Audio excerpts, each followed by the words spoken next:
हम पढ़ते हैं यूहन्ना का सुसमाचार अध्याय 5 वचन 41 से 44। प्रभु का वचन इस प्रकार साक्ष्य देता है, मैं मनुष्य की ओर से महिमा नहीं चाहता, पर मैं तुम्हें जानता हूं कि तुम में प्रभु पिता का प्रेम नहीं है। मैं अपने पिता के नाम पर आया हूं, फिर भी तुम लोग मुझे स्वीकार नहीं करते। यदि कोई अन्य अपने ही नाम पर आए तो तुम लोग उसको स्वीकार करोगे। तुम लोग एक दूसरे से महिमा चाहते हो और उस महिमा की खोज नहीं करते जो एकमात्र प्रभु पिता से प्राप्त होता है। तब तुम कैसे विश्वास कर सकते हो? यह वाक्य बहुत गंभीर है। एक और बार इस वचन को हम पढ़ते हैं जो 2000 साल पहले प्रभु यीशु क्रिस्त ने कहा था। तुम लोग एक दूसरे से महिमा चाहते हो और उस महिमा की खोज नहीं करते जो एकमात्र प्रभु पिता से प्राप्त होता है। तब तुम कैसे विश्वास कर सकते हो? प्रियजनों, 2000 वर्ष पहले प्रभु के प्रतिज्ञा अनुसार प्रभु के प्रिय पुत्र यीशु क्रिस्त, जो एकमात्र प्रभु के पुत्र और हमारे मुक्तिदाता है, इस पृथ्वी पर मनुष्य समान आए थे। वे 33 वर्ष इस पृथ्वी पर रहे। 3 वर्ष वे गलील और यहूदियों के नगरों में प्रभु पिता के राज्य का सुसमाचार प्रचार करते थे। बीमारों को चंगा करते थे, दुष्ट आत्माओं को निकालते थे, मृतकों को जीवित करते हुए घूमते रहे। प्रियजनों, यदि हम सुसमाचारों की परीक्षण करें तो हम देखते हैं कि यीशु मसीह ने सबसे अधिक जिस विषय को उठाया है वह था विश्वास। यह एक ऐसा विषय भी है जिसके लिए वे दूसरों पर सबसे ज्यादा आरोप लगाते थे। वे उन लोगों की निंदा की जिनमें विश्वास की कमी थी, लेकिन उन लोगों की प्रशंसा की जिन्होंने अपने विश्वास को बोलकर स्वीकार किया। प्रियजनों, यीशु क्रिस्त ने उन लोगों की प्रशंसा की जिन्होंने उनके विश्वास के कार्यों को देखा और उन पर विश्वास किया। विश्वास का महत्व क्या है? यीशु क्रिस्त एक प्रश्न हमसे पूछ रहे हैं, तुम कैसे विश्वास कर सकते हो जब तुम खुद एक दूसरे से महिमा स्वीकारते हो और उस महिमा की खोज नहीं कर रहे हो जो एकमात्र प्रभु गॉड से प्राप्त होता है। प्रियजनों, इसलिए यीशु मसीह हमें विश्वास की आवश्यकता स्पष्ट रूप से यह बताते हैं। प्रियजनों, प्रभु पिता ने अपने सभी बच्चों को विश्वास का उपहार दिया है। यह उनके बच्चों की मूल योग्यता है और यह एक ऐसी चीज है जो उनके बच्चों के पास होनी चाहिए। पिता का सत्य वचन हमें स्पष्ट रूप से सिखाता है कि पिता के बच्चे अपने विश्वास के द्वारा प्रभु पिता के सभी प्रतिज्ञाओं को प्राप्त करते हैं। हमारे इसी विश्वास के कार्यों के माध्यम से ही हम उन लोगों को प्राप्त करते हैं जिन्हें स्वीकार किया गया है और जिन्हें स्वीकार किया जाना चाहिए। पिता का सत्य वचन स्पष्ट रूप से हमें यह सिखाता है। प्रियजनों, सुसमाचार के माध्यम से यीशु मसीह हमें विश्वास की 2 बाधाओं के बारे में सिखाते हैं। वे उन लोगों पर आरोप लगाते हैं जो विश्वास करने में असमर्थ है। अविश्वास का कारण बनने वाली बाधाएं हैं, सबसे पहले पश्चाताप न कर पाना, या दूसरे शब्दों में हृदय की कठोरता। प्रियजनों, विश्वास में अब दूसरी सबसे बड़ी बाधा है जिसके बारे में यीशु मसीह ने कहा था, वह थी स्वयं महिमा और परस्पर महिमा की चाहत। प्रियजनों, स्वयं महिमा और परस्पर महिमा का जो पापमय आग्रह है उसकी जड़ें बहुत गहरी है और जन्मजात से है। यह मनुष्य के शरीर में समा जाती है। यही तो यीशु मसीह कह रहे हैं, तुम कैसे विश्वास कर सकते हो जब तुम एक दूसरे से महिमा स्वीकार करते हो और उस महिमा की खोज नहीं करते जो एकमात्र सच्चे प्रभु पिता से प्राप्त होती है। प्रियजनों, इसीलिए जब एक तरफ विश्वास आवश्यक है। सब कुछ जो प्रभु ने अपने बच्चों को दिया है उसे पाने के लिए, वही जो स्वयं महिमा और परस्पर महिमा चाहते हैं वे इसे कभी प्राप्त नहीं कर पाएंगे। प्रभु पिता ने अधिक स्नेह अपने प्रेम से अपने बच्चों को उनके वचन द्वारा जन्म दिया। यह केवल मूर्ख बनने या अपना समय बिताने के लिए नहीं। प्रियजनों, प्रभु ने अपने बच्चों को जन्म दिया ताकि बच्चे अपने पिता की सारी संपत्ति प्राप्त कर सके, पिता की महिमा, समृद्धि और शक्ति से परिपूर्ण हो सके। ऐसा इसलिए था ताकि वे पिता के दिव्य स्वभाव में भागीदार बने, जो पिता के साथ अनंत काल तक रहे और एक शाश्वत और अनश्वर शरीर के साथ अपने पिता की उपस्थिति में सदा निवास करें। प्रियजनों, हम वचन पढ़ते हैं एफिसियों के नाम पत्र अध्याय 1 वचन 4। इस वचन में लिखा है, उन्होंने संसार की सृष्टि से पहले मसीह में हमको चुना, जिससे हम मसीह से संयुक्त होकर उनकी दृष्टि में परिशुद्ध तथा निष्कलंक बने। प्रियजनों, प्रभु ने अपने बच्चों को जन्म दिया ताकि वे शाश्वत और अमर रहें। इसका उद्देश्य यह था कि वे प्रेम में परिशुद्ध और निर्दोष बने, उनके दिव्य स्वभाव में सहभागी हो और पिता के स्वर्गीय शाश्वत महिमा, शक्ति और योग्यता से परिपूर्ण हो जाए। उन्होंने ऐसा यह सुनिश्चित करने के लिए किया कि उनके बच्चे, पिता के बच्चे, उनके परिशुद्ध उपस्थिति में पिता के साथ अनंत काल तक रहें। वे इस संसार में सदा रहने के लिए नहीं बने हैं, क्योंकि यह संसार और इसकी सारी वस्तुएं मिट जाएगी। वचन साक्ष्य देता है। हम प्रभु का वचन पढ़ते हैं, यूहन्ना का पहला पत्र अध्याय 2 वचन 17। वचन इस प्रकार साक्ष्य देता है, संसार और उसकी वासना समाप्त हो रही है, किंतु जो प्रभु के इच्छा पूरी करता है वह युग युगों तक बना रहता है। तो प्रियजनों, प्रभु ने अपने बच्चों को इस नष्ट होने वाले संसार में रहने के लिए जन्म नहीं दिया है।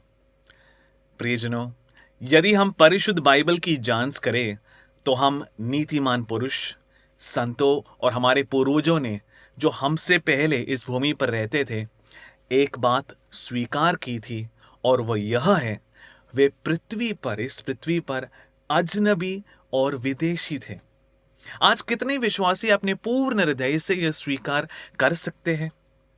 यह जांचना अच्छा है कि क्या किसी विश्वासी का विश्वास इस सत्य पर आधारित है। इसीलिए यदि आप पिता की इच्छा पूरी करते हैं तभी आप सर्वदा जीवित रहेंगे।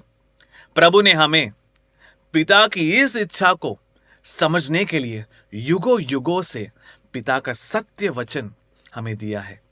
हम एक वचन पढ़ेंगे, इब्रानियों के नाम पत्र अध्याय 1 वचन 1 और 2।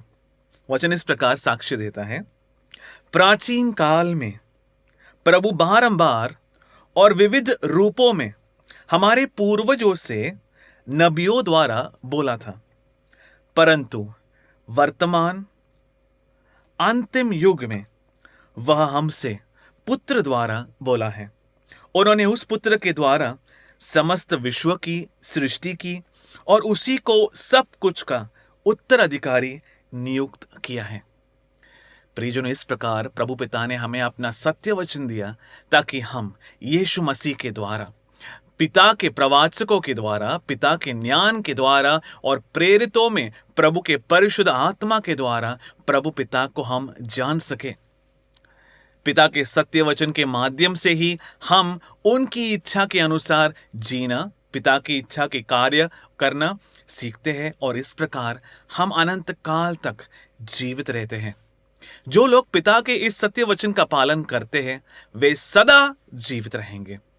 प्रभु के इस वचन का पालन करने के लिए आपको पहले इस पर विश्वास करना होगा। इसे प्रभु के वचन के रूप में इसे मानकर इसे स्वीकार करें। हम एक वचन पढ़ें, पेत्रस का पहला पत्र अध्याय 1 वचन 24 और 25। वचन इस प्रकार साक्ष्य देता है, क्योंकि हर एक शरीर घास के सदृश्य है और उनकी महिमा घास के फूल की तरह। घास मुरझाती है और फूल झड़ता है। प्रियजनों, भले ही मनुष्य अपने अनेक उपलब्धियों का दावा करे, भले ही मनुष्य अपनी महिमा के शिखर पर पहुंच जाए, प्रभु का वचन कहता है कि उसकी महिमा और उसकी उपलब्धियां उस घास के समान है जो सूख जाती है और उस फूल के समान है जो झड़ जाता है। आगे वचन देखते हैं, किंतु प्रभु का वचन युग युगों तक बना रहता है। प्रियजनों, परंतु आज मनुष्य क्या कर रहा है?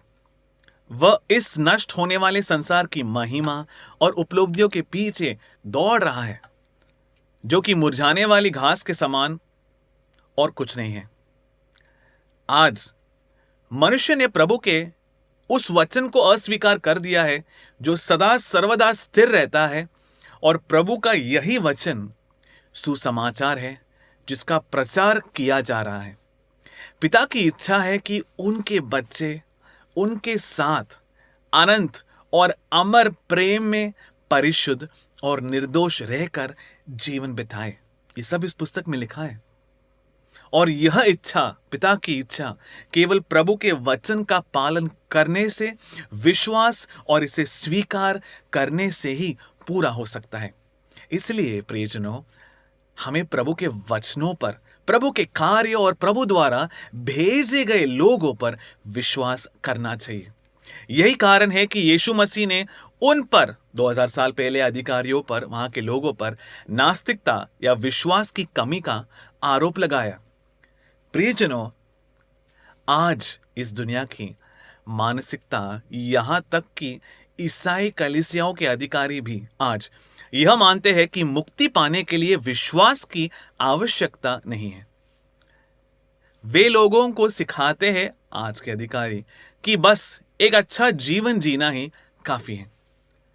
जो लोग ऐसा सिखाते हैं वे न तो प्रभु को, न ही उनके पुत्र को, और न उस मुक्ति को जानते हैं जो प्रभु पिता ने अपने पुत्र के माध्यम से वे हमें यह देते हैं। यह एक कड़वी सच्चाई है, क्योंकि परिशुद्ध बाइबल में हमें जिस मुक्ति का, जिस उद्धार का वादा किया गया है, वह हमारे कार्यों के आधार पर नहीं, बल्कि पिता का एक मुफ्त उपहार है। हम एक वचन पढ़ेंगे, एफिसियों के नाम पत्र अध्याय 2 वचन 8 और 9 में हम पढ़ते हैं, पिता की कृपा ने विश्वास द्वारा आप लोगों का उद्धार किया है। यह आपके किसी पुण्य का फल नहीं है, यह तो पिता का वरदान है। यह आपके किसी कर्म का पुरस्कार नहीं है, और इसीलिए इसका श्रेय कोई भी नहीं ले सकता। प्रियजनों, इसलिए जब प्रभु द्वारा प्रदान किए जा रहे मुक्ति की बात आती है, तो हम उस पर गर्व या दावा नहीं कर सकते, क्योंकि यह मुक्ति एक दान है, एक मुफ्त उपहार है जो हमें विश्वास और अनुग्रह के माध्यम से प्रभु गॉड से यह प्राप्त होती है। प्रियजनों, ध्यान से सुनना, 2000 साल पहले यीशु मसीह 2000 वर्ष पहले इस धरती पर आए थे। वे एकमात्र मुक्तिदाता है। वे 2000 वर्ष पहले हमें पापों की क्षमा के लिए उद्धार प्रदान करने आए थे। यह उद्धार, ये हमारे बच्चों की मुक्ति का एक अग्रिम या पहला फल मात्र है। इस मुक्ति का प्रचार प्रेरितों द्वारा किया गया था और पिछले 2000 वर्षों से किया जा रहा है। प्रभु का वचन गवाही देता है कि हमें पश्चाताप करना चाहिए और विश्वास करना चाहिए, ताकि हम इस मुक्ति को प्राप्त कर सके। हम वचन देखते हैं, प्रेरित चरित्र अध्याय 2 वचन 37 और 38। यह सुनकर वे मर्माहत हो गए और उन्होंने पेत्रस तथा अन्य प्रेरितों से यह पूछा। प्रियजनों, पेत्रस के प्रथम उपदेश 2000 साल पहले पेंतेकोस्त के दिन के बाद पेत्रस का जो पहला सरमन था, उसे सुनकर यहूदी विश्वासियों में से 3000 जो पेंतेकोस्त के पर्व के लिए यरूशलेम मंदिर में आए थे, उन्होंने पेत्रस और प्रेरितों से यह पूछा, भाइयों, हमें क्या करना चाहिए? प्रियजनों, जिस मसीहा की हम प्रतीक्षा कर रहे थे, उसी को हमने क्रूस पर चढ़ाकर मार डाला। ये 2000 साल पहले वहां के लोगों ने मन परिवर्तन करके इन बातों को स्वीकार करके पेतरस से कहा। उन 3000 यहूदी विश्वासियों ने जिन्हें यह विश्वास प्राप्त हुआ था, उन्होंने पेतरस से पूछा, भाइयों, हमें क्या करना चाहिए? आगे पेतरस ने उन्हें यह उत्तर दिया, आप लोग पश्चाताप करें। आप लोगों में से प्रत्येक व्यक्ति अपने अपने पापों की क्षमा के लिए यीशु मसीह के नाम से बपतिस्मा ले। इस प्रकार आप परिशुद्ध आत्मा का वरदान प्राप्त करेंगे। तो 2000 साल पहले यीशु मसीह ने हमें पश्चाताप का उद्धार दिया। केवल उन्हीं लोगों ने इसे प्राप्त किया जिन्होंने विश्वास किया। उन्होंने पश्चाताप किया और इसी तरह जिन्होंने विश्वास किया, उन्हें उनके समुदाय द्वारा, वहां के 2000 साल पहले के जो समूह हैं, उन समुदाय द्वारा तुच्छ, अपमानित, तिरस्कृत और अस्वीकार किया गया, क्योंकि उन्होंने यीशु मसीह में विश्वास किया। उन्होंने वह महिमा खो दी जो उन्हें अपने उस समय समुदाय और संसार से प्राप्त होती, क्योंकि यदि वे इस संसार की महिमा चाहते तो वे यीशु मसीह पर विश्वास नहीं कर पाते। प्रियजनों, केवल पश्चाताप का उद्धार प्राप्त करना ही पूर्ण मुक्ति उद्धार नहीं है। परिशुद्ध बाइबल में प्रभु ने हमें जिस उद्धार का वादा किया है वह अनंत जीवन है। आमीन। हम एक वचन पढ़ेंगे, यूहन्ना का पहला पत्र अध्याय 2 वचन 25। वचन साक्षी देता है, मसीहा ने हमसे जो प्रतिज्ञा की है वह है अनंत जीवन। प्रियजनों, अभी तक ये एक वादा ही है। हमने अभी तक इस वादे को हासिल नहीं किया है। प्रियजनों, जब हम अनंत जीवन या शाश्वत जीवन की बात करते हैं तो लोगों का दृष्टिकोण आज विकृत होता है। इसीलिए परिशुद्ध आत्मा पिता के बच्चों को पहले से ही चेतावनी क्यों दे रहे हैं? इसका एक कारण है। हम एक वचन देखते हैं, कुलिस्सियों के नाम पत्र अध्याय 2 वचन 8। वचन हम ध्यान से सुनेंगे। सावधान रहे, वचन कहता है सावधान रहे, कहीं ऐसा ना हो कि कोई आप लोगों को ऐसे खोखले और भ्रामिक दर्शन शास्त्र द्वारा बहकाए, जो मनुष्य की परंपरागत शिक्षा के अनुसार है और मसीहा पर नहीं बल्कि संसार के तत्वों पर आधारित है। यही वह पूर्व चेतावनी है जो परिशुद्ध आत्मा प्रभु के बच्चों को दे रहे हैं। प्रियजनों, हालांकि तथाकथित विश्वासियों ने इस पूर्व चेतावनी को अस्वीकार कर दिया। ऐसा कहने का क्या कारण है? आज यह तथाकथित विश्वासी, सो कॉल्ड बिलीवर्स और उनके नेता ऐसे दर्शन के शिकार हो गए हैं जो यीशु मसीह की शिक्षाओं से मेल नहीं खाता है। इसलिए प्रभु के लोग न तो उद्धार को समझ पाते हैं और न ही प्रभु और प्रभु के पुत्र द्वारा दिए गए दृष्टिकोण को अपना पाते हैं। प्रियजनों, अनंत जीवन का अर्थ मृत्यु के बाद का शरीर को कहीं छोड़ देना नहीं है, जबकि आत्मा भटकती रहती है। परिशुद्ध बाइबल अनंत जीवन, शाश्वत जीवन के बारे में ऐसी गवाही नहीं देती। प्रभु के वचन के अनुसार शरीर का जीवन रक्त में है, तो अनंत जीवन का अर्थ है एक शाश्वत और अमर शरीर, एक शाश्वत युवा शरीर, साथ ही प्रेम में परिशुद्ध और निर्दोष रहते हुए पिता गॉड की उपस्थिति में सदा सर्वदा रहना। अब तक किसी को भी यह अनंत जीवन नहीं मिला है, क्योंकि अनंत जीवन यीशु मसीह द्वारा दिया जाता है और उन्होंने इसे अपने पहले आगमन पर नहीं दिया था। प्रियजनों, यीशु क्रिस्त ने 2000 वर्ष पहले हमें अनंत जीवन का वादा किया था और स्वर्गारोहण किया था।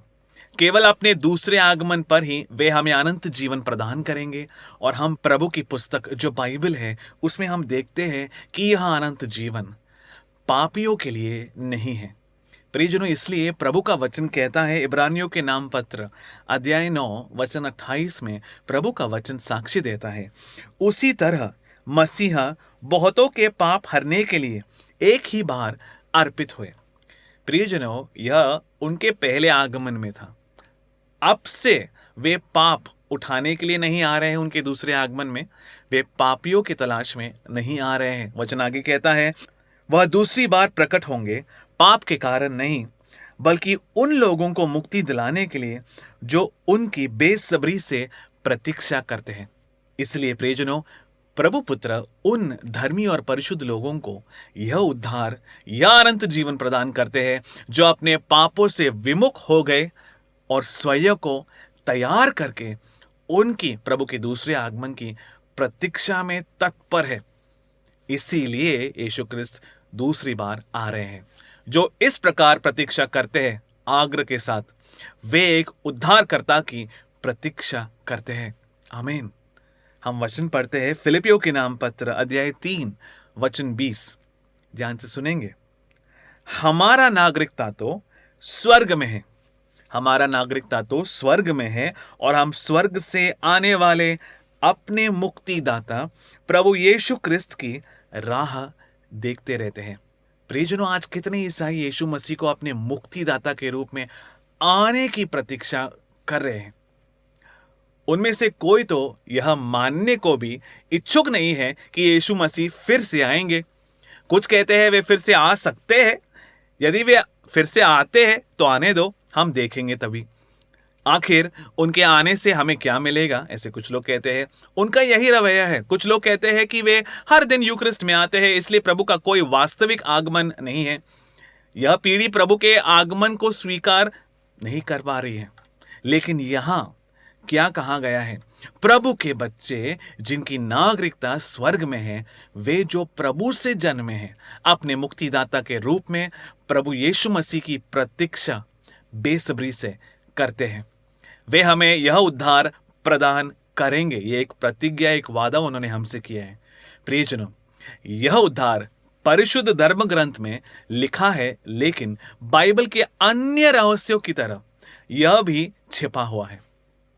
प्रभु के पुस्तक में यह स्पष्ट रूप से लिखा है कि यीशु मसीह द्वारा उनके आगमन पर दिया जाने वाला मुक्ति केवल अंत समय में ही प्रकट होगा। हम एक वचन पढ़ते हैं, पेतरस का पहला पत्र अध्याय 1 वचन 5। आपके विश्वास के कारण प्रभु का सामर्थ्य आपको उस मुक्ति के लिए सुरक्षित रखता है जो अभी से प्रस्तुत है और समय के अंत में प्रकट होने वाली है। तो प्रियजनों, यह मुक्ति उन लोगों के लिए है जो अंत समय में इस भूमि पर जी रहे हैं, एक ऐसे समूह के लिए जो विश्वास से सुरक्षित है, और यह उद्धार भी अंत समय में प्रकट किया जाता है। इसके प्रकट होने के लिए इस उद्धार का प्रचार किया जाना आवश्यक है, और इसके प्रचार के लिए पिता गॉड को किसी को इस भूमि पर भेजना होगा, क्योंकि बिना किसी को भेजे इस मुक्ति का प्रचार नहीं किया जा सकता। जो लोग प्रभु द्वारा भेजे बिना प्रचार करते हैं, वे प्रभु के वचनों का, सत्य वचनों का प्रचार नहीं करते। प्रियजनों, इसलिए यदि इस मुक्ति का प्रकटीकरण आवश्यक है तो पिता गॉड को अंतिम समय में किसी को इस भूमि पर भेजना होगा, क्योंकि वचन साक्षी देता है। यशायाह नबी का पुस्तक अध्याय 42 में स्पष्ट रूप से यह लिखा है कि अपने दूसरे आगमन में यीशु मसीह प्रचार नहीं करेंगे या ऊंची आवाज में नहीं बोलेंगे। वे सड़कों पर जाकर प्रचार नहीं करेंगे जैसे उन्होंने अपने पहले आगमन में किया था। इसलिए प्रियजनों, शुभ समाचार के प्रचार के लिए पिता ने एक व्यवस्था की है इस पुस्तक में, और वह है व्यवस्थान के दूत, the messenger of the covenant. प्रियजनों, शुभ समाचार या सत वार्ता, गुड न्यूज, मुक्ति का वह समाचार है जिसे पिता ने अपने प्रिय पुत्र के माध्यम से अंतिम समय में हमारे लिए तैयार किया है। प्रभु की इस पुस्तक यानी बाइबल में स्पष्ट रूप से लिखा है कि इसका प्रचार करने के लिए एक दूत को, एक मैसेंजर को भेजा जाएगा। यशायाह नबी का पुस्तक अध्याय 52 वचन 7 और 8। पर्वतों पर उसके चरण कितने सुंदर दिखाई देते हैं, जो शुभ समाचार सुनाने के लिए आता है, जो समाधान का संदेश लाता है, जो मुक्ति का समाचार लाता है, जो उद्धार की सूचना देता है, जो सियोन से यह कहता है, आपका प्रभु राज्य करते हैं। यह वचन में लिखा है, उस व्यक्ति के बारे में लिखा गया है जो हमें यह शुभ समाचार की घोषणा करता है कि हमारे प्रभु हम पर शासन करने आ रहे हैं। 2000 वर्ष पहले अपने प्रथम आगमन में प्रभु के प्रिय पुत्र हम पर शासन करने नहीं बल्कि हमारे लिए प्राण त्यागने आए थे, परंतु वे एक सम्राट, एक एम्परर के रूप में हम पर शासन करने के लिए पुनः आ रहे हैं, इस वचन में लिखा है। प्रियजनों, इसलिए जो उनके आगमन की घोषणा करते हैं और उनके लिए मार्ग प्रशस्त करता है, वह शुभ समाचार के दूत हैं। यह उद्धार उन लोगों को दिया जाता है जो इस शुभ समाचार पर विश्वास करते हैं और शुभ समाचार के माध्यम से स्वयं को मुक्ति प्राप्त करने के लिए तैयार करते हैं। वह मुक्ति जो अंतिम काल में प्रकट होने वाली है, केवल इसी विश्वास से हमें मुक्ति प्राप्त होगी। तो प्रियजनों, क्या हमें इस विश्वास में आने वाली बाधाओं का पता नहीं लगाना चाहिए? प्रियजनों, हमने पहले देखा कि पश्चाताप का अभाव विश्वास में एक बाधा है। विश्वास में सबसे बड़ी बाधा पश्चाताप का अभाव या हृदय की कठोरता है, और यह इस पीढ़ी में, इन अंतिम समयों में देखा गया है। प्रियजनों, दूसरा कारण है विश्वास में बाधा, वह है स्वयं महिमा और परस्पर महिमा। इसलिए यीशु मसीह ने 2000 साल पहले इस भूमि पर रहते हुए वहां के लोगों पर आरोप लगाते हुए यह कहा था, तुम कैसे विश्वास कर सकते हो जब तुम एक दूसरे से महिमा स्वीकार करते हो और उस महिमा की खोज नहीं करते हो जो एकमात्र प्रभु गॉड से प्राप्त होती है। प्रियजनों, यदि हम आज देखें, आज मनुष्य की सबसे बड़ी अभिलाषा क्या है? इस संसार में नाम, शोहरत और महिमा पाना, इस संसार के लोगों द्वारा महिमान्वित होना, दूसरों द्वारा यह कहलाना कि वह एक अच्छा मनुष्य है, यह उन्हें सुनना पसंद है। दूसरों से महिमा स्वीकार करना, स्वयं को महान समझना, वह स्वयं महिमा और दूसरों से परस्पर महिमा प्राप्त करने के लिए किसी भी हद तक आज जाने के लिए हिचकिचाते नहीं। उसकी सारी मेहनत और धन इसी उद्देश्य के लिए उपयोग होता है। कोई भी, यहां तक कि वे भी जो स्वयं को आज विश्वासी मानते हैं, एकमात्र सच्चे प्रभु की महिमा पाने में रुचि नहीं रखते हैं। प्रियजनों, क्या हमें यह नहीं जानना चाहिए कि यह महिमा वास्तव में क्या है जो पिता हमें प्रदान करने वाले हैं अंतिम काल में? प्रियजनों, क्या हमें प्रभु की उस पुस्तक पर विश्वास नहीं करना चाहिए जिसमें इस शाश्वत महिमा, जो पिता से प्राप्त होने वाले शाश्वत महिमा के बारे में इस पुस्तक में लिखा है? यदि हम इन वचनों पर विश्वास नहीं करते तो हम यह नहीं पहचान पाएंगे कि यह शाश्वत महिमा क्या है जिसका वर्णन परिशुद्ध आत्मा ने इस बाइबल में लिखा है। प्रियजनों, यह महिमा केवल अंतिम समय में शुभ समाचार के माध्यम से पूरी तरह प्रकट होती है, और इस शुभ समाचार को सुने बिना आप इस महिमा की खोज कैसे करेंगे जब तक कि आप यह न जाने कि यह शाश्वत महिमा क्या है जो पिता गॉड से प्राप्त होती है। प्रियजनों, क्या हमें उस महिमा के बारे में नहीं जानना चाहिए जो प्रभु ने हमारे लिए तैयार की है? क्या हमें इस पर विश्वास नहीं करना चाहिए? प्रियजनों, तब हम इस महिमा की खोज कर सकते हैं। यदि आप इस महिमा की खोज करने के लिए तैयार हैं जो पिता गॉड से आती है, तब आप विश्वास कर पाएंगे। आज इस संसार में सबसे बड़ी दुर्घटना दिखाई दे रही है कि मनुष्य स्वयं महिमा के लिए प्रयास है। प्रियजनों, इस बात पर ध्यान दो, 2000 साल पहले प्रभु पुत्र इस धरती पर आए थे। उनके आगमन की मिसाल के रूप में अंतिम प्रवाचक यूहन्ना बपतिस्मा देने वाले को उनके लिए मार्ग प्रशस्त करने के लिए 2000 साल पहले इस भूमि पर भेजा गया था।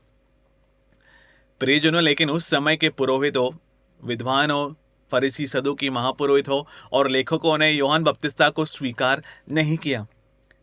इसका क्या कारण था? हे प्रियजनों, यह पुरोहित और लेखक फरीसी सदूकी सिंहासनों पर विराजमान थे। उन्होंने लोगों द्वारा उन्हें दी गई प्रशंसा, सम्मान और महिमा को स्वीकार किया। उन्होंने मान लिया कि वे अभिषिक्त जन हैं, वे ज्ञानी हैं और इसीलिए वे अपने सिंहासनों पर राज करते थे। प्रियजनों, पिता के नियमों के अनुसार प्रवाचक पुरोहित से बड़ा होता है। इसलिए अगर वे यूहन्ना बपतिस्ता को 2000 साल पहले वहां के अधिकारी लोग उन्हें स्वीकार करते, तो इन पुरोहितों, फरीसियों और अगुओं को यूहन्ना बपतिस्ता के सामने खुद को विनम्र करना पड़ता। इसीलिए उन्हें अपने सिंहासनों से नीचे उतरना पड़ता। लेकिन वे अपनी महिमा को खोना नहीं चाहते थे जो लोगों से प्राप्त होता था। इसीलिए उन्होंने यूहन्ना बपतिस्ता को स्वीकार नहीं किया 2000 साल पहले। प्रियजनों, एक प्रवाचक वह होता है जो प्रभु के सत्य वचन प्राप्त करता है और प्रभु के अधिकार से हमें यह वचन देता है। हम देखते हैं कि प्रभु ने हमें प्रवाचकों के माध्यम से अपना सत्य वचन दिया है। इसीलिए हमें प्रवाचकों से आने वाले वचन को पिता गॉड के वचन के रूप में ग्रहण करना चाहिए और इसे सीखने के लिए प्रभु एक बात हमसे कहते हैं। हम एक वचन देखेंगे, निर्गमन ग्रंथ अध्याय 4 वचन 14 से 16। निर्गमन ग्रंथ अध्याय 4 वचन 14 से 16। वचन इस प्रकार कहता है, प्रियजनों, यह प्रभु मूसा को मिस्र देश भेज रहे हैं और मूसा उसके हकलने और अपनी अक्षमताओं की शिकायत गॉड से कर रहे हैं। वह गॉड को सुझाव दे रहा है कि प्रभु किसी और को भेजे इत्यादि। फिर प्रभु उस पर क्रोधित हो जाते हैं। आगे वचन हम पढ़ते हैं, तब प्रभु का क्रोध मूसा के प्रति भड़का। प्रभु ने मूसा से कहा, क्या लेवी के वंश का हारून तेरा भाई नहीं है? मैं जानता हूं कि वह अच्छे से बोल सकता है। देख, वह तुझसे भेंट करने आ रहे हैं। जब वह तुझे देखेगा तब अपने हृदय में आनंदित होगा। तू उससे बात करना, तू अपने शब्द उसके मुंह में डालना। प्रियजनों, इसलिए पुरोहितों को संदेश सीधे प्रभु गॉड से नहीं बल्कि प्रवाचक द्वारा मिलता है। तू उससे बात करना, तू अपने शब्द उसके मुंह में डालना। मैं तेरी और उसकी वाणी पर निवास करूंगा।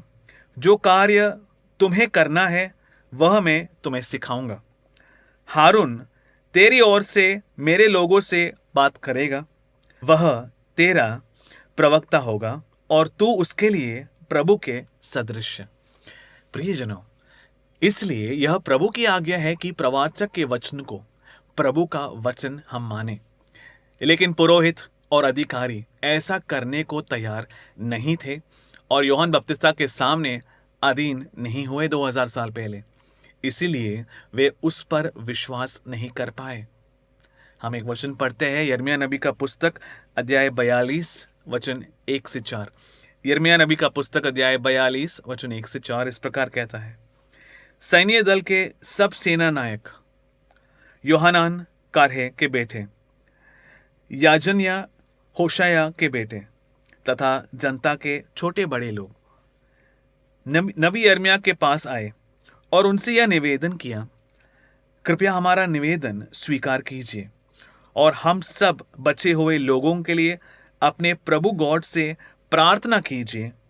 आप स्वयं अपनी आंखों से देख रहे हैं कि पहले हम संख्या में कितने अधिक थे और अब कितने थोड़े रह गए हैं, ताकि आपका प्रभु गॉड हमें वह मार्ग बताए जिस पर हमें चलना चाहिए, हमें वह काम बताए जो हमें करना चाहिए।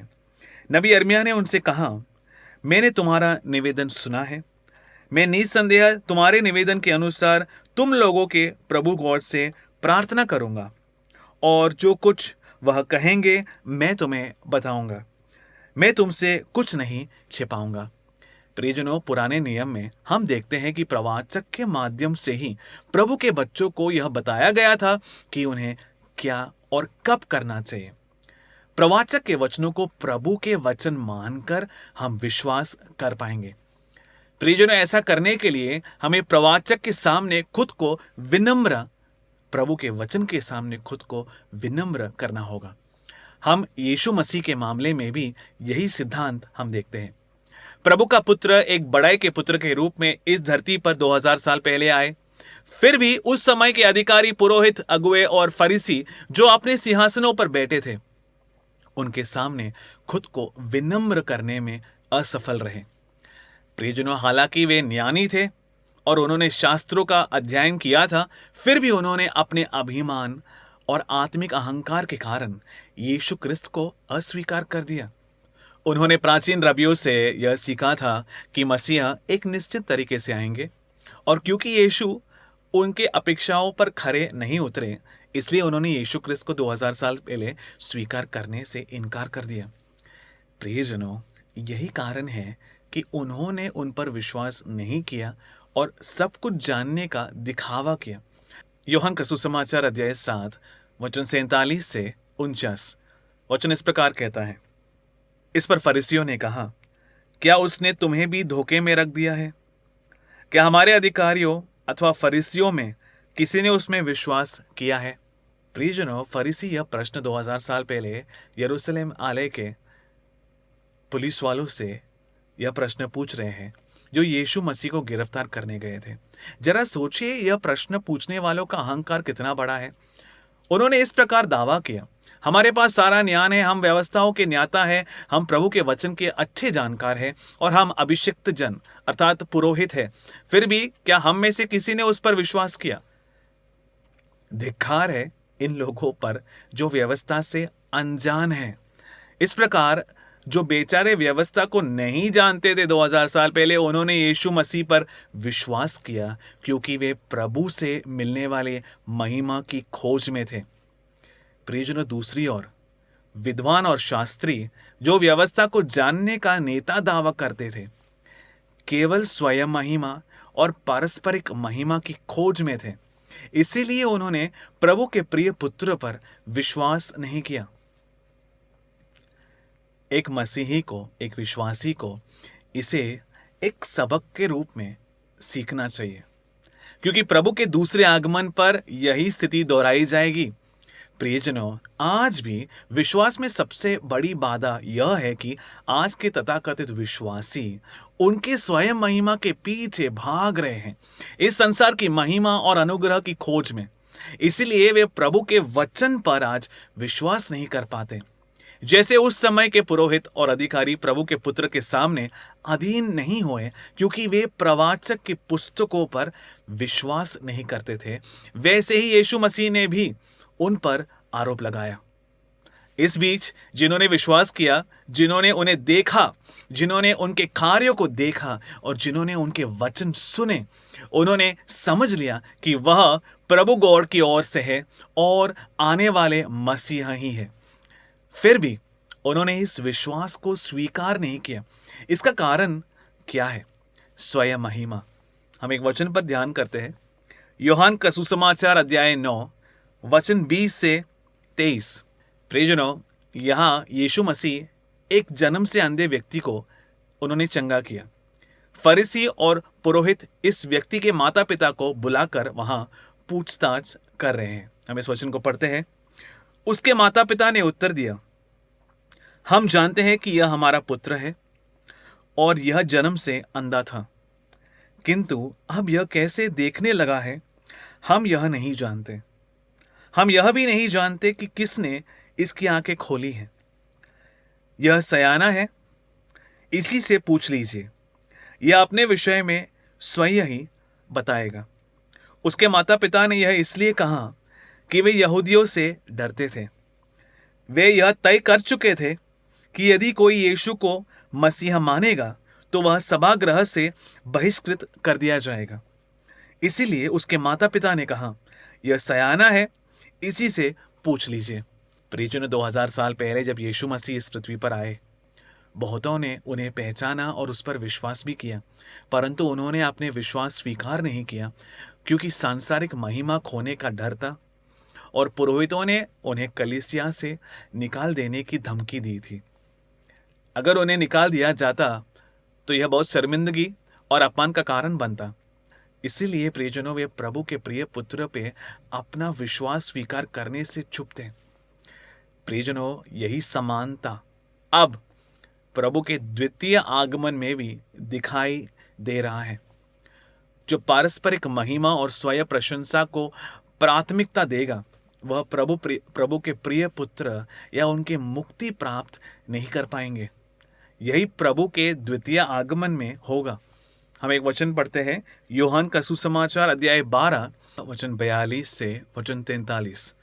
यूहन्ना अध्याय 12 वचन 42 और वचन 43। वचन इस प्रकार कहता है, फिर भी अधिकारियों में से बहुतों ने यीशु में विश्वास किया, परंतु वे फरीसियों के कारण यीशु को प्रकट रूप से इसीलिए स्वीकार नहीं करते थे कि कहीं सभागृह से उनका बहिष्कार न कर दिया गया। प्रियजनों, देखिए यह कितना अत्यंत दयनीय बात है। फिर प्रभु यह कहते हैं कि उन्हें प्रभु के सम्मान की अपेक्षा मनुष्य का सम्मान अधिक प्रिय था। प्रभु की महिमा से ज्यादा वे शैतान द्वारा तैयार की गई सांसारिक महिमा को पसंद करते हैं, जो कि केवल कूड़ा कचरा है। सांसारिक महिमा घास के उस फूल के समान है जो मुरझाकर गिर जाता है। प्रियजनों, यह आज है पर कल चला जाएगा, फिर भी वे इसकी कामना करते हैं। इसीलिए उस समय के विश्वासी अपने अधिकारियों, अगुवों और स्वयं अभिषिक्त पुरोहितों के साथ प्रभु पुत्र जो उनके सामने खड़े थे, प्रभु पुत्र पर विश्वास करने या उनके द्वारा दिए गए उद्धार को प्राप्त करने में असमर्थ थे। यह आज के मसीहों के लिए एक सबक होना चाहिए, क्योंकि वास्तव में उनके दूसरे आगमन के दौरान ठीक यही आज हो रहा है। प्रियजनों, वर्तमान स्थिति क्या है? हम एक वचन पढ़ेंगे, मलाकी का पुस्तक अध्याय 3 वचन 1। मलाकी का ग्रंथ अध्याय 3 वचन 1 इस प्रकार कहता है, स्वर्गिक सेनाओं का प्रभु यह कहता है, मैं अपने दूत को अपने आगमन के पूर्व भेज रहा हूं। वह मेरे मार्ग को तैयार करेगा, और वह प्रभु जिसे तुम ढूंढ रहे हो अपने मंदिर में अचानक आएगा। विधान के वह दूत जिससे तुम प्रसन्न हो, देखो वह आ रहा है। प्रियजनों, यदि हम प्रभु के इस वचन का गहराई से अध्ययन करें तो हम समझेंगे कि यह उस व्यक्ति के बारे में है जो प्रभु के प्रिय पुत्र के दूसरे आगमन पर उनके लिए मार्ग प्रशस्त करता है। प्रियजनों, प्रभु के प्रिय पुत्र के दूसरे आगमन में जो दूत है, जो मार्ग प्रशस्त करने वाले, प्रभु के पुत्र द्वारा दिए गए उद्धार की पहले से घोषणा करेगा और प्रभु के प्रिय पुत्र के स्वागत के लिए अंतिम काल में एक छोटा सा समूह, एक छोटा सा गण प्रभु के लिए तैयार करेगा। यही शुभ समाचार के दूत का कार्य है, जिसे प्रभु के पुत्र के लिए मार्ग प्रशस्त करने उन्हें आगे भेजा गया है। प्रियजनों, सन 2005 से शुभ समाचार के दूत शुभ समाचार का प्रचार कर रहे हैं। यह शुभ समाचार क्या है? शुभ समाचार उस समाचार की पूर्णता है जिसका प्रचार आज तक इस संसार में किया जाता आ रहा है। प्रभु की पुस्तक में अनेक दिव्य रहस्य छुपे हैं और उन्होंने जिन्हें उनके दूसरे आगमन में मार्ग प्रशस्त करने के लिए भेजा, उन्होंने इन रहस्यों को प्रकट करके प्रभु के राज्य के रहस्यों को उजागर करके इसे प्रचार किया है। प्रियजनों, प्रभु ने शुभ समाचार के दूत को प्रभु के वचन को प्रकट करने के उद्देश्य से भेजा था। हम एक वचन पढ़ेंगे, कुलुस्सियों के नाम पत्र अध्याय 1 वचन 25। कुलुस्सियों के नाम पत्र अध्याय 1 वचन 25। मैं प्रभु के प्रबंध के अनुसार कलीसिया का सेवक नियुक्त हुआ, ताकि प्रभु का वचन पूरी रीति से प्रचार करूं। प्रियजनों, प्रभु ने इस अंतिम समय में इसी मिशन के साथ शुभ समाचार के दूत को भेजा है और वर्ष 2005 से शुभ समाचार का दूत दिव्य रहस्यों को प्रकट करके अंतिम समय में क्या घटित होगा और घटित होने से पहले छिपी हुई बातों को प्रकट करके शुभ समाचार का प्रचार कर रहा है। यह प्रवाचक यशायाह ही थे जो इस शुभ समाचार के साथ आए थे और दुनिया उन्हें जोसेफ पुन्नार के नाम से जानती है। प्रियजनों, उन्होंने ही शुभ समाचार का प्रचार किया है। हम पढ़ते हैं यशायाह नबी का पुस्तक अध्याय 52 वचन 7 और 8। यशायाह नबी का पुस्तक अध्याय 52 वचन 7 और 8 इस प्रकार कहता है, पर्वतों पर उसके पैर कितने सुंदर दिखाई देते हैं, जो शुभ समाचार सुनाने के लिए आता है, जो समाधान का संदेश सुनाता है, जो सुसमाचार लाता है, जो उद्धार की सूचना देता है, जो सियोन से यह कहता है, तेरा प्रभु राजा है। सुन, तेरे पहरेदार उच्च स्वर में सब मिलकर आनंद से गीत गा रहे हैं। वे साक्षात देख रहे हैं कि प्रभु सियोन को लौट रहा है। प्रियजनों, यह वह शुभ समाचार है जिसकी घोषणा शुभ समाचार के दूत प्रवाचक यशायाह जोसेफ पुनार ने की है। देखो, यीशु मसीह हमें अनंत उद्धार देने के लिए इस पृथ्वी पर शरीर धारण करके पुनः आए हैं। आज इस संसार में बहुत से लोग प्रभु के पुत्र के आने की आशा में प्रतीक्षा कर रहे हैं, परंतु प्रियजनों, प्रभु ने अपना दूत भेजा है और हमें सूचना किया गया है कि यीशु क्रिस्त जो 2000 साल पहले आए, क्रूस पर मरे, पुनर्जीवित हुए और स्वर्गारोहित हुए, अब इस पृथ्वी पर दोबारा शरीर धारण करके पुनः आए हैं। प्रियजनों, प्रवाचक यशायाह ने हमें यह शुभ समाचार पहले ही सुना दिया है। उन्होंने हमारे लिए एक महान समाधान, वह समाधान जो प्रभु यीशु मसीह द्वारा दी गई है, उसकी घोषणा हमसे की है। उन्होंने उस मुक्ति को प्रकट किया है जिसे प्रभु ने अंतिम समय में प्रकट करने के लिए नियुक्त किया था। उन्होंने घोषणा की, देखो, तुम्हारे प्रभु राजाओं का राजा, सम्राट, एम्परर बनकर तुम पर शासन करने आ रहा है। प्रियजनों, उन्होंने यह केवल प्रभु के सत्य वचन के माध्यम से ही इसे प्रकट किया। उन्होंने कभी भी ऐसे कोई बात नहीं कही जो परिशुद्ध बाइबल में न लिखी हो। इस समाचार के माध्यम से प्रभु ने हमारे लिए जो शाश्वत महिमा तैयार की है, वह पूर्ण रूप से प्रकट होती है। हम एक वचन पढ़ते हैं, थिस्सलुनीयों के नाम दूसरा पत्र अध्याय 2 वचन 14। थिस्सलुनीयों के नाम दूसरा पत्र अध्याय 2 वचन 14 में हम पढ़ते हैं, उसी उद्देश्य के लिए उसने हमारे समाचार के प्रचार द्वारा आपको बुलाया, जिस सीमा में प्रकट होगा तब हमें यह महिमा और उद्धार प्राप्त होगा। प्रियजनों, जो भी मसीही इसे पढ़ते हैं वह यह मान लेता है कि यह अतीत की बातें हैं, लेकिन हमने यह महिमा कभी प्राप्त नहीं की है। इस संसार में अब तक जो भी जीवित और मरा है उसे यह शाश्वत महिमा प्राप्त नहीं हुई है। इस शाश्वत महिमा का समाचार वही है जिसकी घोषणा प्रवाचक यशायाह ने अंतिम समय में की थी, और जब यीशु क्रिस्त प्रकट होंगे तब हमें यही महिमा प्राप्त होगी।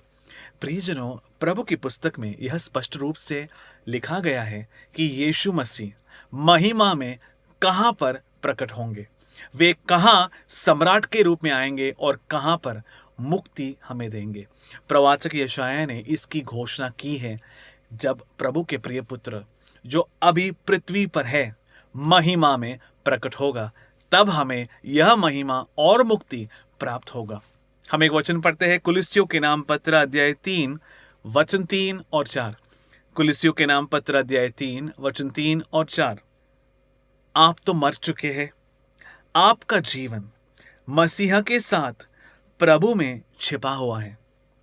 मसीहा ही आपका जीवन है। जब मसीहा प्रकट होंगे तब आप भी उनके साथ महिमान्वित होकर प्रकट हो जाएंगे। प्रियजनों, जब यीशु मसीह महिमा में प्रकट होंगे तो दो समूहों का उल्लेख किया गया है जिन्हें महिमा मिलेगी। वे जो जीवित है, वे जिन्हें पुनरुत्थान के बाद यह शाश्वत महिमा प्राप्त करने के लिए नियुक्त किया गया है। इस प्रकार प्रियजनों, प्रभु के पुत्र यीशु मसीह के प्रकट होने पर हमें यह शाश्वत महिमा प्राप्त होगी। पिता ने हमें इन अंतिम समयों में शुभ समाचार के माध्यम से इस शाश्वत महिमा के लिए हमें बुलाया है। प्रियजनों, केवल वे ही जो इस महिमा की महानता को समझते हैं, इस अदृश्य लक्ष्य पर अपनी दृष्टि रख सकते हैं। हम एक वचन पढ़ेंगे, कुरिन्थियों के नाम दूसरा पत्र अध्याय 4 वचन 18।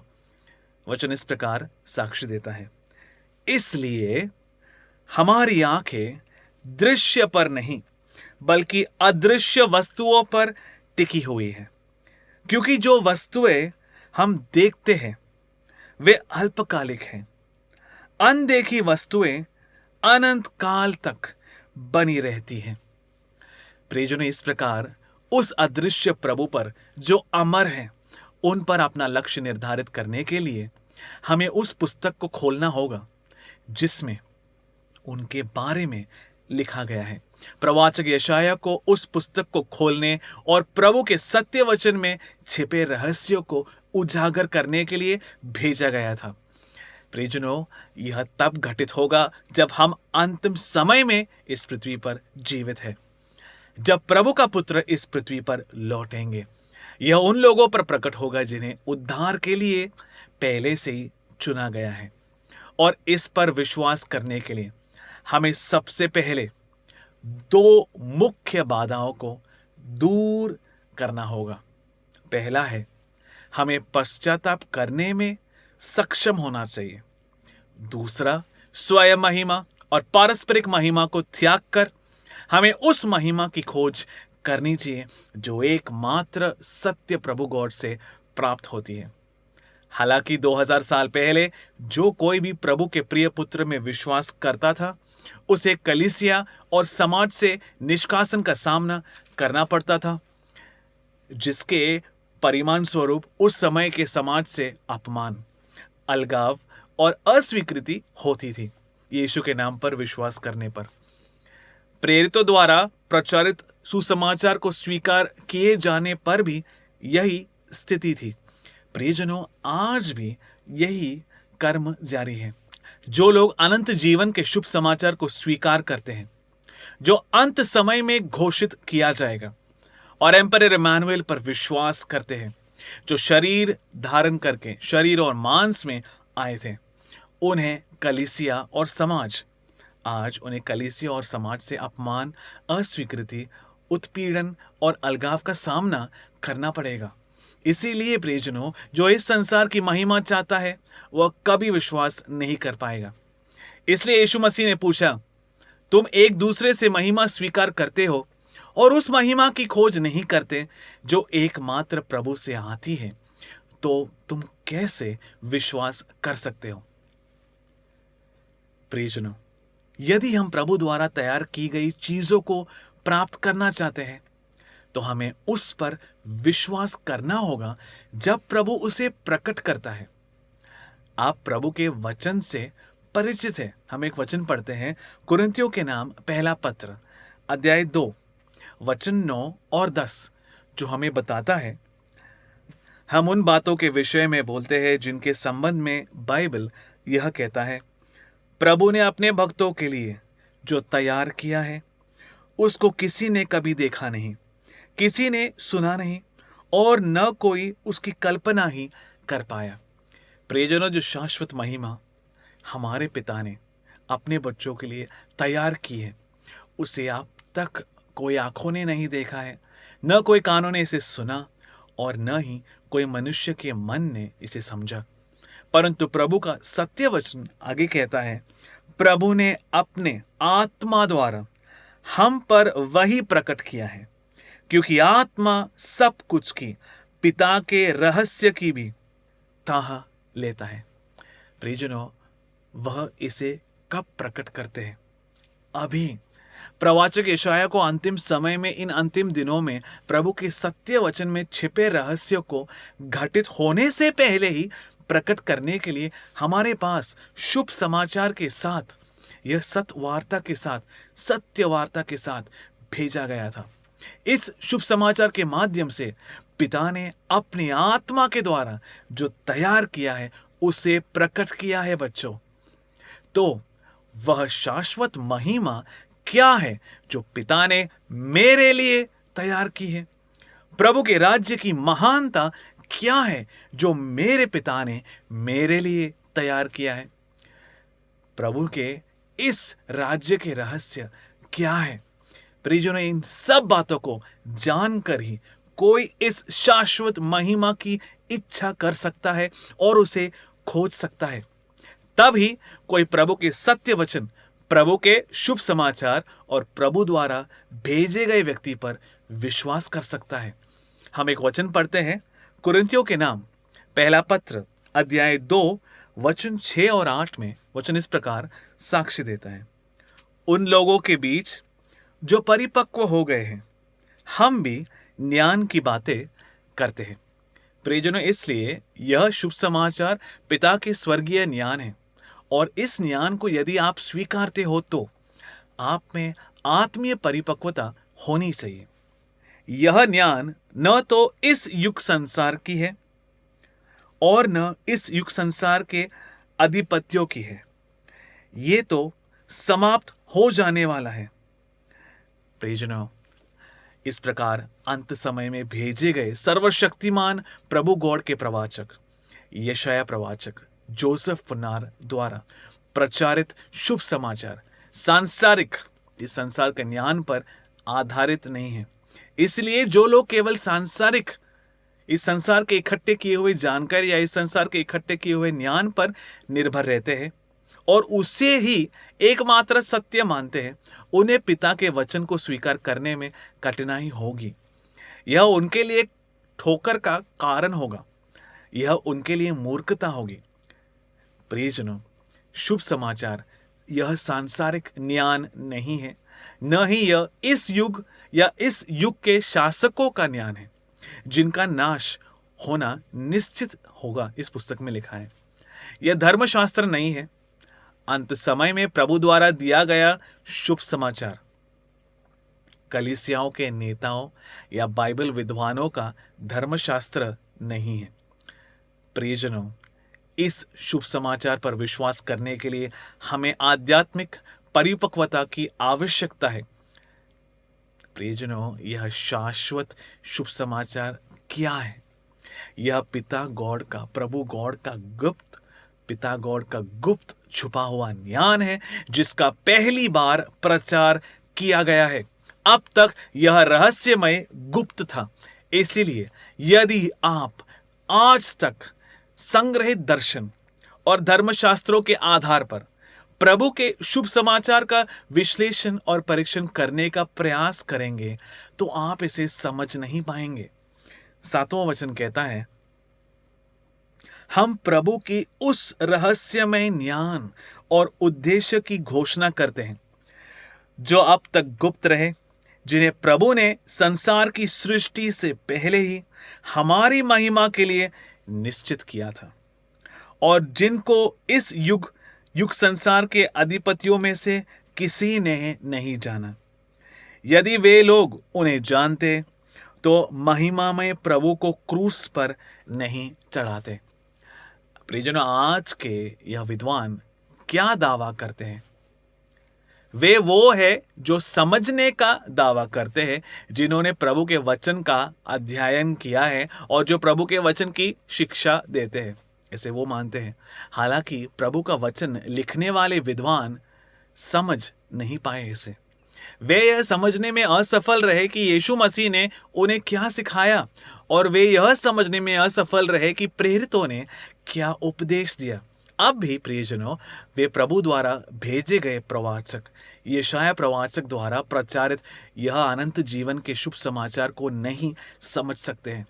इसीलिए वे एकमात्र सच्चे प्रभु गॉड से मिलने वाली महिमा की खोज नहीं कर सकते, क्योंकि अब भी वे अपनी महिमा के पीछे भाग रहे हैं।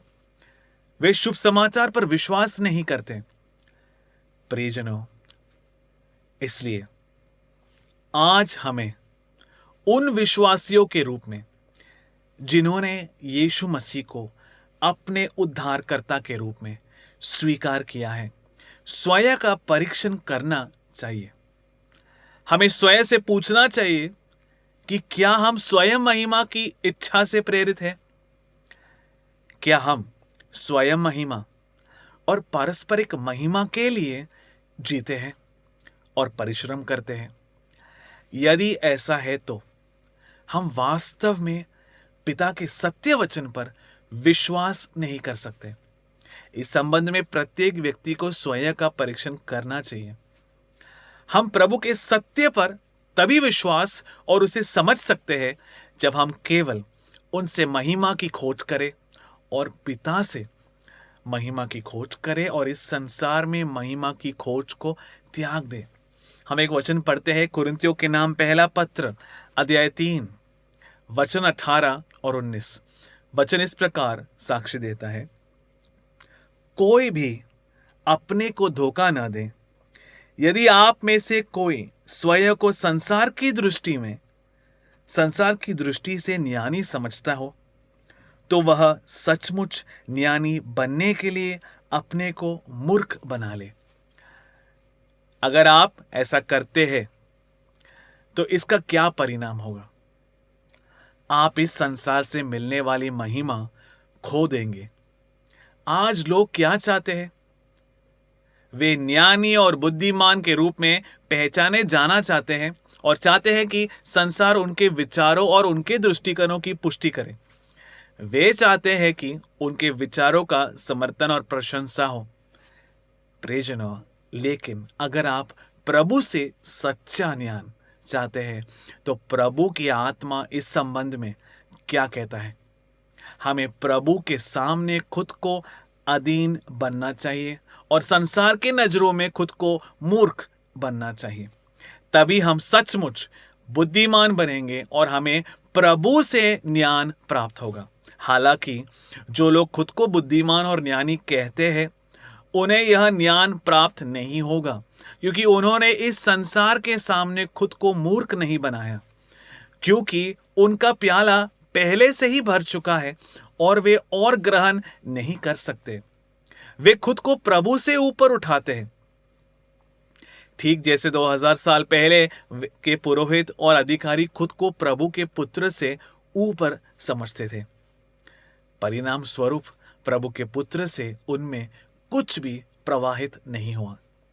प्रभु का सत्य वचन सिखाता है कि केवल वे ही जो प्रभु के सामने खुद को अधीन बनाते हैं और संसार के सामने खुद को मूर्ख बनाते हैं, वे लोग प्रभु का ज्ञान, स्वर्गीय ज्ञान पिता से प्राप्त कर सकते हैं। आगे का वचन कहता है, क्योंकि इस संसार का ज्ञान प्रभु की दृष्टि में मूर्खता है। वचन में यह लिखा है, वह ज्ञानियों को उनकी चतुराई में ही फंसाता है। प्रियजनों, कोई भी पीएचडी चाहे कितनी भी बड़ी क्यों ना हो, दुनिया ज्ञान की कितनी भी प्रशंसा क्यों ना करे, प्रभु की नजरों में वह केवल मूर्खता है। दुनिया द्वारा विद्वान माने जाने और प्रभु द्वारा मूर्ख समझे जाने का क्या मूल्य? इस संसार में धन इकट्ठा करने और प्रभु की दृष्टि में न होने या स्वर्ग में धन संचय न करने से क्या लाभ है? प्रियजनों, यदि तुम इस संसार में मूर्ख समझे जाना चाहते हो तो तुम्हें स्वयं को विनम्र बनना होगा, क्योंकि जब तुम मूर्खता को अपनाओगे तो संसार तुम्हारा उपहास और मजाक उड़ाएगा। हम एक वचन पढ़ते हैं, यूहन्ना अध्याय 17 वचन 14। यूहन्ना का सुसमाचार अध्याय 17 वचन 14। मैंने उन्हें आपका वचन प्रदान किया, संसार ने उनसे बैर किया, क्योंकि जिस तरह मैं संसार का नहीं हूं, उसी तरह वे भी संसार के नहीं हैं। ये यीशु क्रिस्त के वचन है।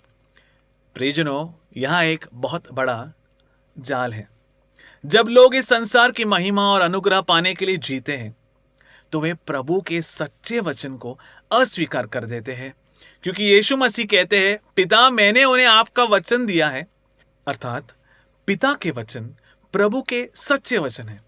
इसलिए यदि पिता के पुत्र की आत्मा हमें प्रभु का वचन देता है, तो संसार हमसे घृणा करेगा और हम संसार से प्राप्त होने वाली महिमा को खो देंगे। फिर हम संसार द्वारा अपमानित और अस्वीकृत किए जाएंगे। जो लोग सांसारिक महिमा चाहते हैं, प्रियजनों, वे प्रभु के सच्चे वचनों को स्वीकार नहीं कर सकते।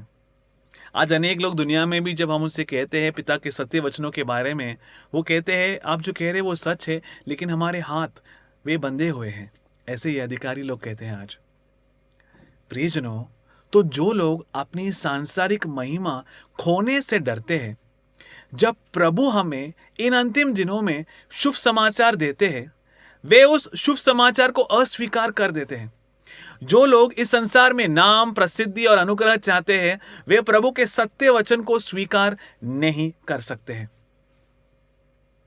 हम पढ़ते हैं मत्ती का अध्याय 10 वचन 22। मत्ती का सुसमाचार अध्याय 10 वचन 22।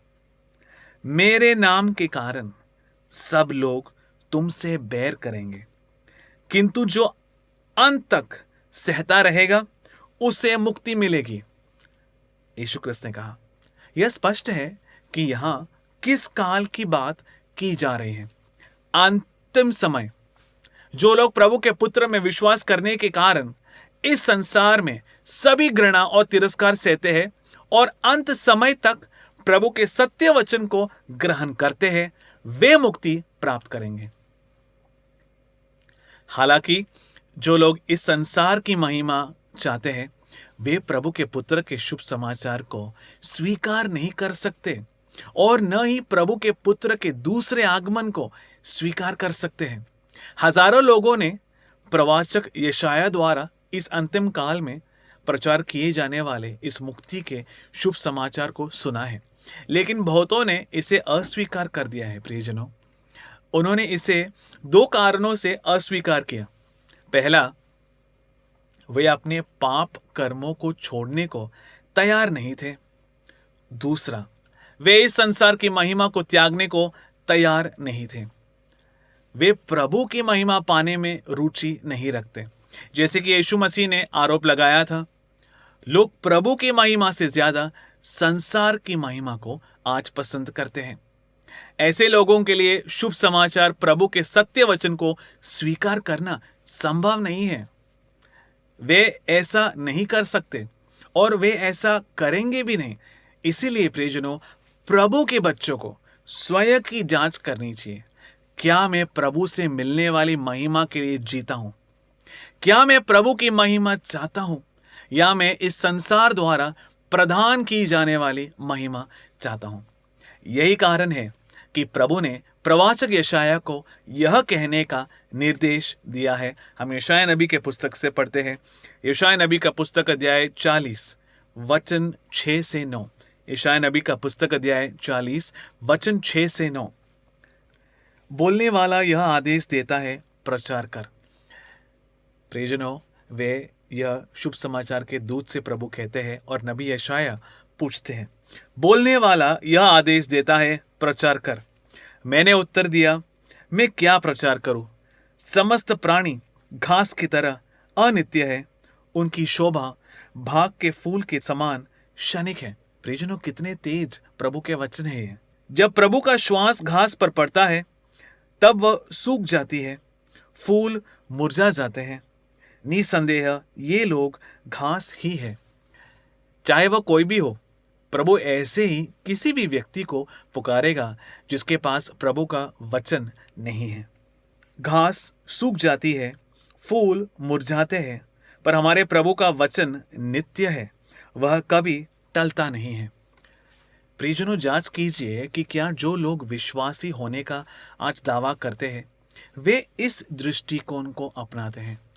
क्या उन्होंने प्रभु के शाश्वत वचन को त्याग कर इस संसार की अस्थिर महिमा को पाने की कोशिश की है, जो खेत के समान फूल की तरह मुरझा जाते हैं? इन अंतिम दिनों में प्रभु एक प्रवाचक को शुभ समाचार सुनाने भेजेंगे और हमें चेतावनी देंगे कि हम अस्थायी महिमा नहीं, बल्कि हमारे स्वर्गीय पिता द्वारा तैयार की गई अनंत महिमा की खोज करें। हम एक वचन पढ़ते हैं, कुरिन्थियों के नाम पत्र अध्याय 15 वचन 19। कुरिन्थियों के नाम पहला पत्र अध्याय 15 वचन 19।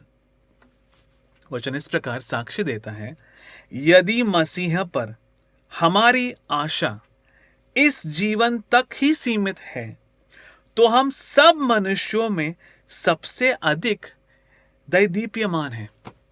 निर्भाग्यशाली है। वचन कहता है यदि यीशु क्रिस्त पर हमारी प्रत्याशा केवल इस जीवन तक ही सीमित है, वचन कहता है सभी लोगों में हम सबसे अधिक निर्भाग्यशाली हैं।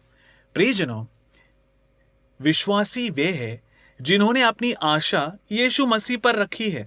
आज प्रत्येक विश्वासी ईसाई उन्हें यह जांच करनी चाहिए कि वे यीशु मसीह पर अपनी प्रत्याशा क्यों रख रहे हैं। उनके भक्तिपूर्ण कार्य का उद्देश्य क्या है? वे कलीसिया आज क्यों जाते हैं और कलीसियाओं से संबंधित गतिविधियों में क्यों शामिल होते हैं? कई लोग सांसारिक कारणों से ऐसा करते हैं। वे अपने समस्याओं का समाधान चाहते हैं, एक आरामदायक जीवन जीना चाहते हैं, सुख प्राप्त करना चाहते हैं, सांसारिक वैभव प्राप्त करना चाहते हैं और विलासता में लिप्त होना चाहते हैं। प्रियजनों, वे प्रार्थना करते हैं और भक्तिपूर्ण अभ्यास करते हैं ताकि उनके बच्चे और परिवार सुखी रहें। हालांकि आत्मा उन्हें सबसे दयनीय कहता है। जो लोग सांसारिक वैभव के पीछे भागते हैं वे हमेशा दुर्भाग्यशाली होते हैं और विश्वास करने में असमर्थ होते हैं। जब प्रभु हमसे उचित समय पर बातें करते हैं और यदि किसी व्यक्ति को विश्वास रखना है तो उसमें कुछ बाधाएं नहीं होनी चाहिए। ये बाधाएं प्रभु द्वारा भेजे गए प्रभु और उनके वचनों पर विश्वास करने में सबसे बड़ी बाधाएं हैं। विशेष रूप से जो लोग एकमात्र सच्चे प्रभु गॉड की महिमा के बजाय स्वयं महिमा, पारस्परिक महिमा चाहते हैं, वे विश्वास नहीं कर सकते प्रभु के सत्य वचन पर। प्रियजनों, इसीलिए प्रभु ने इस संसार के पूर्णियों, विद्वानों और श्रेष्ठ लोगों को नहीं चुना है। यह प्रभु के आत्मा द्वारा स्पष्ट रूप से घोषित किया गया है। हम एक वचन पढ़ते हैं, कुरिन्थियों के नाम पहला पत्र अध्याय 1 वचन 26 से 29। कुरिन्थियों के नाम पहला पत्र अध्याय 1 वचन 26 से वचन 29। भाइयों और बहनों, इस बात पर विचार कीजिए कि बुलाए जाते समय संसार की दृष्टि में, प्रियजनों, लेकिन आज किसके पास इसके लिए विचार करने का समय है ही नहीं, सब बहुत बिजी है। वचन में लिखा है, भाइयों और बहनों, इस बात पर विचार कीजिए कि बुलाए जाते समय संसार की दृष्टि में आप लोगों में से बहुत कम लोग ज्ञानी, शक्तिशाली अथवा कुलीन थे। ज्ञानियों को लज्जित करने के लिए पिता गॉड ने उन लोगों को चुना है जो संसार की दृष्टि में मूर्ख हैं। शक्तिशालियों को लज्जित करने के लिए उसने उन लोगों को चुना है जो संसार की दृष्टि में दुर्बल है। प्रियजनों, जो लोग प्रभु के नजरों में नहीं बल्कि संसार के नजरों में मूर्ख हैं। आगे वचन कहता है 28, गण्यमान्य लोगों का घमंड चूर करने के लिए उसने उन लोगों को चुना है जो संसार की दृष्टि में तुच्छ, नीच और नग्न हैं। ऐसा है प्रभु का कार्य, जिससे कोई भी नीरा मनुष्य प्रभु के सामने गर्व न करे। प्रियजनों, इसलिए जो लोग इस संसार की महिमा चाहते हैं, जो इसमें आनंद लेते हैं और इस पर निर्भर रहते हैं, उन्हें प्रभु पिता का चुनाव कभी नहीं मिलेगा। प्रभु उन्हें, प्रियजनों ध्यान से सुनना, कि प्रभु उन्हें चुनता है जिन्हें इस संसार में कुछ भी नहीं माना जाता है, क्योंकि वे प्रभु के सामने कभी अहंकारी नहीं होंगे। वास्तव में हम प्रभु के सामने अहंकार दिखाने वाले कोई नहीं है, क्योंकि सब कुछ प्रभु गॉड का उपहार है। प्रभु का सत्य वचन स्पष्ट रूप से हमें सिखाता है कि यह मानवीय इच्छा या प्रवास नहीं है, बल्कि प्रभु गॉड की करुणा है जो सभी चीजों का आधार है। केवल प्रभु की करुणा से ही हमारा अस्तित्व है और हम कायम हैं। हमारे पास जो कुछ भी है वह प्रभु गॉड का उपहार है। इसीलिए हमारे पास अहंकार का कोई आधार नहीं है। प्रियजनों, सभी चीजों के निर्माता प्रभु गॉड ने हमें शुभ समाचार के दूत प्रवाचक यशाया दुनिया जिन्हें जोसेफ पुन्नार के नाम से जानती है, जोसेफ पुन्नार के माध्यम से इस सबसे सुंदर उद्धार के बारे में सूचित किया है। और यह उद्धार विश्वास के माध्यम से प्रभु की कृपा से प्राप्त होता है। और शुभ समाचार इस उद्धार का समाचार है जो अंतिम काल में घोषित किया जाता है। प्रियजनों, प्रभु के सत्य वचन, प्रभु द्वारा भेजे गए लोगों पर विश्वास करने के लिए हमें स्वयं महिमा और पारस्परिक महिमा को त्यागने के लिए तैयार रहना चाहिए और केवल एकमात्र सच्चे प्रभु से महिमा की खोज करनी चाहिए। तो आइए हम प्रभु की उपस्थिति में प्रार्थना करें कि हमें ऐसा करने का अनुग्रह पिता से प्राप्त हो। प्रत्येक विश्वासी प्रभु की उपस्थिति में यह प्रार्थना करे, हे स्वर्गीय पिता, कृपया मुझे केवल आपकी महिमा की खोज करने और इस संसार की स्वयं महिमा और पारस्परिक महिमा को त्यागने का आशीष दे। सांसारिक मान्यता के लिए प्रयास करना बंद करके आपकी उपस्थिति की ओर मुड़ने में मेरी सहायता करें, ताकि मैं आपके सत्य वचन पर विश्वास कर सकूं। मेरे पिता, मैं प्रार्थना करता हूं कि वे सभी जो उद्धार के लिए नियुक्त हैं, उन्हें परम प्रधान सर्वोन्नत पिता गॉड द्वारा यह अनुग्रह प्रदान किया जाए। पिता के परम परिशुद्ध नाम की सदा सर्वदा महिमा और अधिकार हो। आमीन।